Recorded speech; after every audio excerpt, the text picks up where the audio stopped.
The Burda says, وَمِنْ عِلْمِهِ عِلْمُ اللَّوْحِ وَالْقَلَمِ. What some of the people said, that the Burda, which is praising the Prophet, mentions that from his knowledge is the knowledge of the pen and the tablet. Okay, so the first answer that I don't need context for is وَمِنْ عُلُومِكَ, from your knowledge, O Muhammad, is the knowledge of the pen and the lawh. So that does not necessitate that it refers to all of the knowledge of the lawh and qalam. It does not necessitate that, because only Allah Ta'ala has all knowledge. Number two, it does not necessitate that the Prophet gained this knowledge without Allah's will. So that's the two things that would be problematic. And this is the number one thing, is that he gained this knowledge without Allah, without Allah's will. No.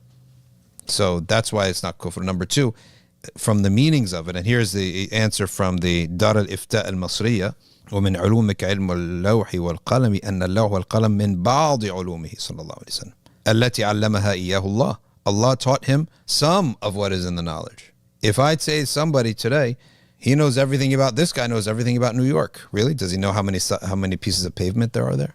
How many sidewalks? Can he count how many streets there are there? Does he know how many storefronts there are there? No, but we mean he knows a lot of it. He has some knowledge of the city of New York. So we're talking about how do humans talk. So he has knowledge of al-lawhi wal-qalam. Yes, for sure, guaranteed, the Prophet knows something we don't know. That does not necessitate that he gained it independently of Allah. No. It does not necessitate that he has all of it either. The second one is that aslan, originally, he's speaking of the ilm of Allah. But that's why I want to see the rest of it. Al-Burda. What chapter? Can you give me those lines? وَلَنْ يَضِيقَ رَسُولَ اللَّهِ جَاهُكَ بِي إِذَا الْكَرِيمُ. Who's he talking about? Allah.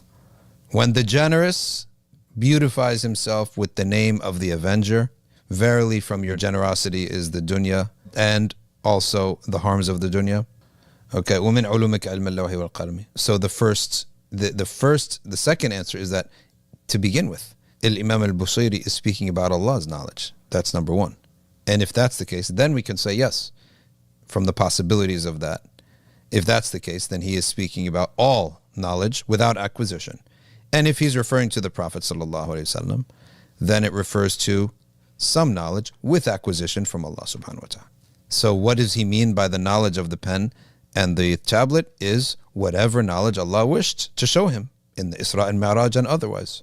والمراد بعلم اللوح والقلم المعلومات التي كتبها القلم في اللوح بأمر الله تعالى.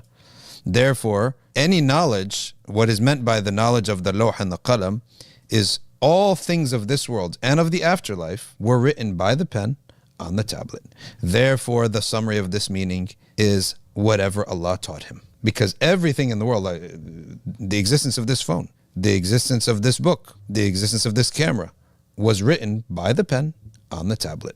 Therefore, it's a poetic way of saying knowledge in general, meaning praising the Prophet for being given by Allah so much information and knowledge about life. Because what did the pen write in the hadith? Write the qadar of what will happen until the Day of Judgment. So therefore, ilm al-lawh wal-qalam, knowledge of the pen and the tablet, is some of it. من جملة علم اللوح والقلم الأمور الخمسة المذكورة في آخر سورة لقمان. With Allah subhanahu wa ta'ala is knowledge of when the hour will come and when the rain will come, what's in the womb, what will happen tomorrow, and where a person will die. And we don't make taslim, we don't submit to the fact, Bajuri is saying, that these 5 things is necessarily what al-Busiri is talking about here, except what Allah Ta'ala has informed him.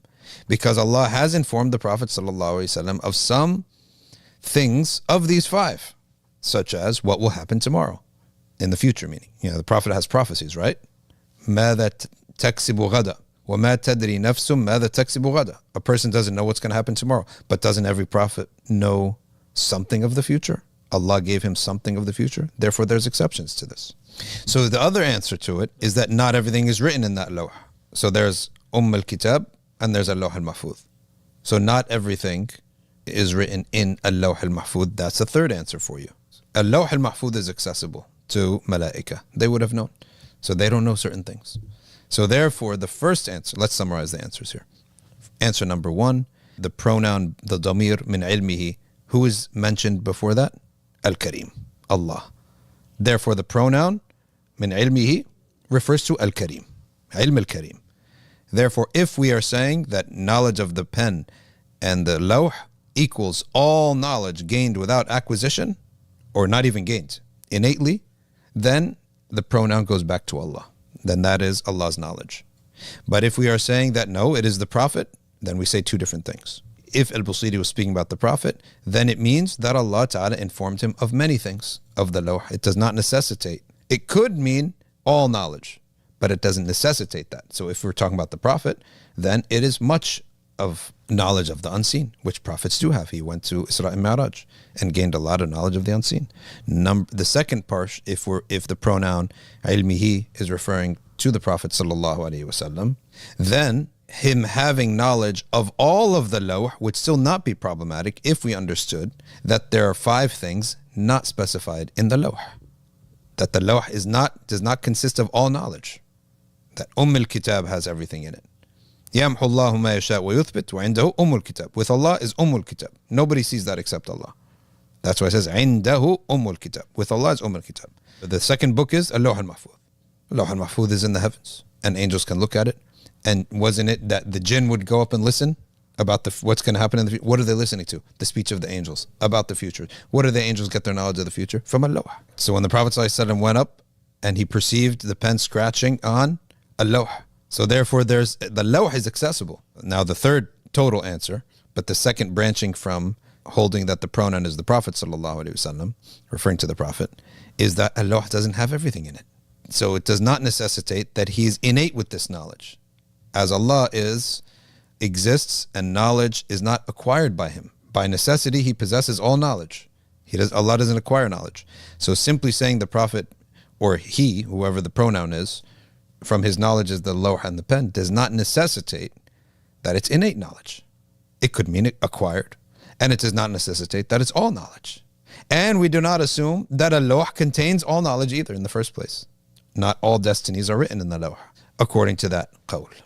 And ultimately, all of these are strong. And that's where, again, when people say the Burda, you have to, and that's what they said out there hundreds of years ago.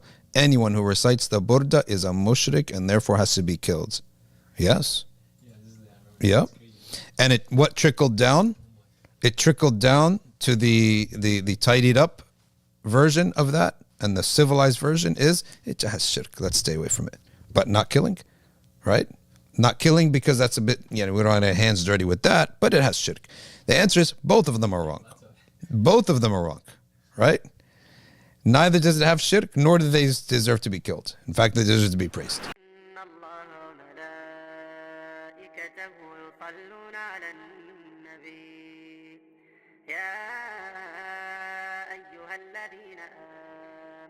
صلوا عليه وسلموا تسليما